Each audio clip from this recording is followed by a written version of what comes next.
বাসর ঘরে বরের মাথায় ভেঙে পড়লো ফ্যান। আসলে ভাই এই যে আপনার মাথায় যে ফ্যান ভেঙে পড়ছে আর আপনার কতটুকু কি মানে জ্যান্ত আছে একটু কন্ত দিই ভাই একটু উঠান, আমাকে একটু উঠান। উঠান লাগবো, উঠান উঠান ভাই উঠান। একটু ধরেন না কে ফ্যান মানে এতক্ষণ আগে মাথায় পড়ছে এখন আপনারা ধরেন নাই কি হয়েছে ভাই কন্ত দিই। কোপাসো দা বউ আমার গলার উপর চালক দিচ্ছে ভাই, আমার গলার উপর জুলো দিচ্ছে। এই বউ আমি রাগ করলাই, কিসের জন্য রাগ করলাই ভাই? আপনি কোন ভাই কিসের জন্য রাগ করলাই? ঘুমটাটা কেবল খুলেছি, বোর মুখটা চাঁদের মতো জিলদিল করেছে দেখে তো আমি অবাক, আমি আকর্ষণে তার প্রতি খুব কাশ খাইছি। কেবলই তার ঘুমটাদের কাউল মানে ভালোবাসা, তার ভালোবাসা কেবলই নিবেড়ে গেছি আমি। সাথে সাথে দ্রুম করে মাথার উপর মনে ইটি মগর পড়লো। কিরে ভাই ইটি মগর পড়লো মানে? আমি তো ভাই মাথাটা মনে করেন যে আমার শেষ হয়ে গেছে ভাই, কারণ উপরে তাদের ফ্যান নাই, ফ্যান পড়ছে আমার মাথার উপর, মাথায় তো টকসকে আবার পড়ছে অন্ডকোষের উপর ভাই, অন্ডকোষ তো অকেজ হয়ে গেল ভাই। এই কিসের লাগে রাখবো ভাই? মানে বিষয়টা দুঃখজনক ভাই খালি দুঃখজনক কিসের জন্য করবেন জানেন? ওর কাছে আমি শুনছিলাম ওর মা ওকে জন্ম দেওয়ার পরে ওর মুখ দেহার আঘাত দিয়া ওর মা মরি গেছে, ওর বাপ অ্যাক্সিডেন্ট নয়া কয়দিন ভুক্তি ভুক্তি মরি গেছে। এই মানুষ আমার গালে ঝুলো দিছে ভাই, আমার জীবন শেষ করে দিছে। এই বাবা আমি রাগ করলাম, সবার কাছে মাপটাই চাইয়ে দেব।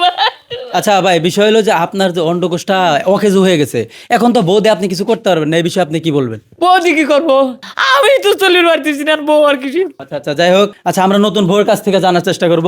আচ্ছা ভাবি বিষয় হলো আপনার জামাইয়ের মাথার উপর যে ফ্যানটা ভাঙ্গা পড়ছে এটা কেন একটু আমাদেরকে বলেন। সে বাসর ঘরে আসার পরে দেয় আমার অন্য সরালো, অন্য সরানোর পরে দেয় আমার দিকে তাকাই। এই কবি শুন না কথা কই ভাই না তোর ঘুমটা। আচ্ছা ভাই ভাই আমরা ভাবির মুখ থেকেই শুনি, বলেন ভাই বলেন। আপনি বলেন ভাই আমি কি করব? সে বাসর ঘরে ঢোকার সাথে সাথে আমার দিকে তাকাই ধাম করে পড়ে চিৎকার দিল। তারপর বুঝতেছে না কি হলো, এরকম কেন হলো। আচ্ছা বিষয়টা চিৎকারটা কেন দিল এটা আমাকে বলেন। আমার দিয়ে তাকাই এসে এই চিৎকার দিল, এখন কেন দিল আমি বলতে পারি না। আচ্ছা ভাই যতটুকু জানতে পারলাম ভাবির দিকে তাকাই আপনার মানে চিৎকার দিছেন আর ফ্যানটা ভাঙ্গা মাথার উপর পড়ছে, কেন চিৎকারটা কি লেগে দিছেন? খবিস এক নাম্বার খবিস। চিকের মানুষ কিসের লেগে দেয়? মাথার উপর ফ্যান পড়িছে, মাথায় তেন দাব দিয়ে মনে করছে অন্ডকোষের উপর পড়িছে, আমি কি চিকের বলে হাসবো? আচ্ছা যাই হোক এখানে শোনেন ভাই, এই অন্ডকোষের কথা বেশি বললেন না, কারণ এখানে আপনার মা বা আপনার বোনরা আছে। এটা আপনার কি হয়? আপনি কি হন? বোন। আপনার ভাই বড় ভাই হ্যাঁ। আপনার ভাবি? হ্যাঁ। আচ্ছা এই বিষয় না আপনি কি বলতে চান? কি আর কবি দেখেন এত আচ্ছা ভাই, আপনি কিছু- তামাশা দেখতেছে ভাই, আপনি কি চুপ থাকেন?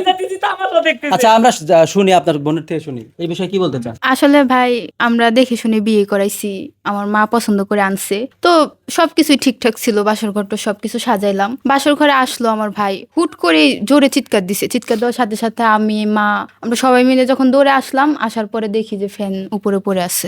আচ্ছা আচ্ছা আচ্ছা বুঝতে পারছি। যাই হোক ভাই ভাই আপনি একটু রিল্যাক্স হন, আমি বুঝতেই পারতেছি, কারণ আপনার যে কাজ হয়েছে ফ্যানটা আপনার উপর পড়ছে, সেই ক্ষেত্রে আপনার মনের অবস্থা কিরকম সেটাও বুঝতে পারতেছি। আসলে আপনাকে একটু এদিকে আসেন, এদিকে আসেন, এইখানে এখানে এখানে এখানে দাঁড়ান। আপনি ছেলে, তা আপনার ছেলের মাথার উপর যে ফ্যান ভেঙে বললে এই বিষয়ে কি বলতে চান?